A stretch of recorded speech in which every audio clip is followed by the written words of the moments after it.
ప్రజాస్వామ్యానికి ఒక బలమైన కేంద్రం న్యాయ వ్యవస్థ అని చెప్పడం జరిగింది. ఎగ్జాంపుల్ చెప్తున్నా నేను. మన కేంద్ర ప్రభుత్వం ఎలక్టోరల్ బాండ్ ఒక చట్టం తీసుకొచ్చింది. అంటే రాజకీయ పార్టీలకు ఎవరు చందాలు ఇచ్చినా వాళ్ళ పేర్లు బయట పెట్టద్దు, బయటకు తీసుకురామని చెప్పడం తీసుకొచ్చింది. అంటే చందాలు అనేది చట్టబద్ధంగా ఉండద్దా? ఇచ్చిన వాళ్ళ పేరు తెలియదా? రహస్యం ఏంటి అని చెప్పి ఆ చట్టాన్ని కొట్టేసింది.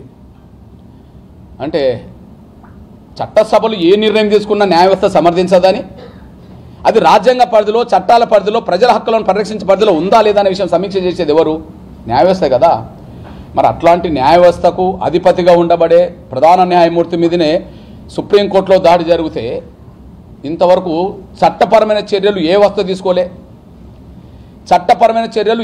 తీసుకోలే. మొదటి వ్యవస్థ వెంటనే చర్య చేపట్టాల్సింది వెంటనే న్యాయ వ్యవస్థే. సుప్రీంకోర్టులో జరిగింది, సీజే గారిని జరిగింది. న్యాయ వ్యవస్థ చర్య తీసుకోవాలి. ఏం చేయాలా?